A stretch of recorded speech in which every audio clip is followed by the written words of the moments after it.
27 फरवरी 2002 Godhra station. एक train आग के लपटों में घिरी हुई थी, चारों तरफ चीखें हैं और कुछ ही घंटों बाद गुजरात इतिहास के सबसे काले दिनों में डूबने वाला है। लेकिन सवाल ये है, क्या ये हादसा नरेंद्र मोदी की राजनीति को हमेशा के लिए दागदार कर देगा या फिर यही घटना उन्हें भारत का सबसे ताकतवर नेता बना देगी? यही है हमारी कहानी, नरेंद्र दामोदर दास मोदी की एक साधारण चाय बेचने वाले बच्चे से लेकर भारत के सबसे शक्तिशाली प्रधानमंत्री बनने तक का सफर। एक ऐसा सफर जिसमें है सपने, साजिश, विवाद और जीत शामिल है। साल 1950 गुजरात के एक छोटे से कस्बे वडनगर में जन्म होता है नरेंद्र मोदी का। पिता दामोदर दास मोदी एक साधारण चाय वाले थे। कहानी वही पुरानी है लेकिन दिलचस्प भी।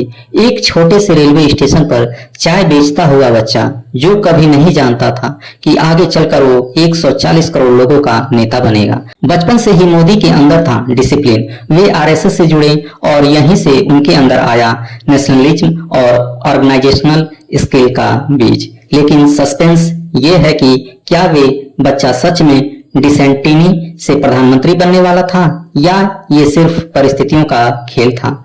मोदी की असली ट्रेनिंग हुई आरएसएस में। वे एक प्रचारक बने, गांव-गांव घूमे, जनता से जुड़ाव बढ़ाया। उनकी पहचान बनी एक ऐसा आदमी जो 18 घंटे काम कर सकता है बिना थके। 1980 और 90 के दशक में जब भारतीय राजनीति बदल रही थी, राम मंदिर आंदोलन और कांग्रेस की गिरती साख के बीच मोदी धीरे धीरे बीजेपी की सीढ़ियों पर चढ़ते गए। सस्पेंसफुल ट्विस्ट आया 2001 में। गुजरात के मुख्यमंत्री केशुभाई पटेल की तबीयत बिगड़ गई और बीजेपी हाई कमान ने अचानक नरेंद्र मोदी को मुख्यमंत्री बना दिया। यह वो टर्निंग पॉइंट था जिसने सब कुछ बदल दिया। 27 फरवरी 2002 को गोधरा में साबरमती एक्सप्रेस पर हमला होता है।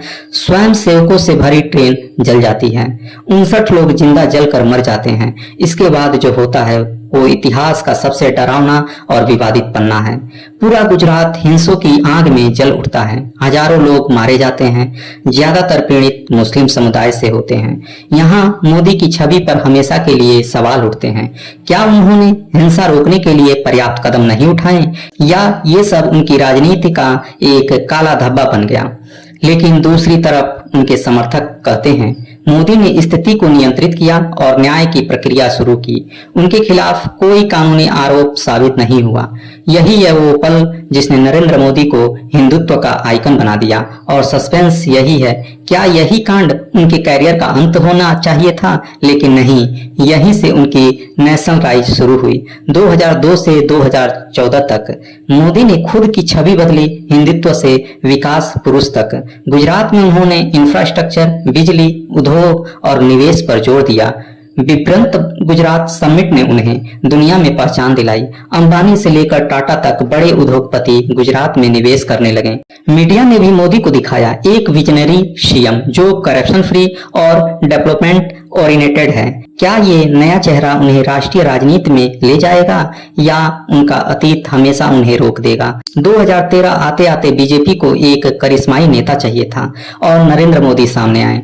उनका कैंपेन सिर्फ चुनावी कैंपेन नहीं था, ये था एक मूवमेंट। अब की बार मोदी सरकार, अच्छे दिन आने वाले हैं। लाखों लोग उनकी रैलियों में उमड़ पड़े। सोशल मीडिया पर मोदी एक ब्रांड बन गए। 16 मई 2014 बीजेपी को मिलती है ऐतिहासिक जीत, 282 सीटें और पहली बार कोई चाय बेचने वाला भारत का प्रधानमंत्री बनता है। लेकिन ये तो सिर्फ शुरुआत थी, असली खेल अभी बाकी था। 2014 से 19 तक मोदी ने फॉरेन पॉलिसी पर जबरदस्त काम किया। अमेरिका से जापान तक उनकी छवि पर एक ग्लोबल लीडर की। योगा डे को यूनाइटेड नेशन में मान्यता मिली। लेकिन दूसरी तरफ इंटॉलरेंस, लिंचिंग और माइनॉरिटीज की सुरक्षा पर सवाल उठे। डीमोनेटाइजेशन और जीएसटी जैसे बड़े फैसले लिए गए। किसी ने इसे बोल्ड कहा, किसी ने ब्लंडर। 2019 आते आते मोदी की पॉपुलैरिटी फिर आसमान छू रही थी।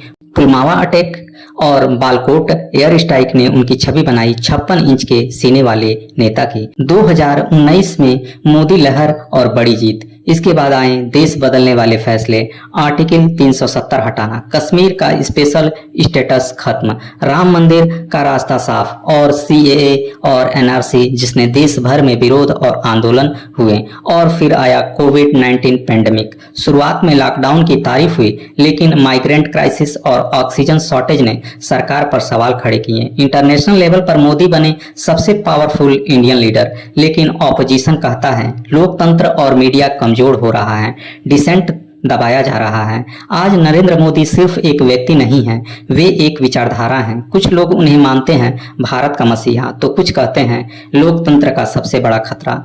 इतिहास हमेशा सवाल पूछता है, क्या नरेंद्र मोदी को याद किया जाएगा एक विजनरी लीडर के तौर पर या एक ऐसे शासक के रूप में जिसने देश को बदल दिया, लेकिन किस दिशा में? ये फैसला आने वाली पीढ़ियां करेंगी। अगर आपको ये वीडियो अच्छी लगी हो तो एक छोटा सा काम करिए, वीडियो को लाइक करें और इसे अपने दोस्तों के साथ शेयर करें और नीचे कमेंट में बताएं कि अगली बार आप किस टॉपिक पर वीडियो चाहते हैं। और हाँ, सब्सक्राइब करके बेल आइकन दबाना मत भूलें ताकि अगला वीडियो आप मिस न करें। जय हिंद।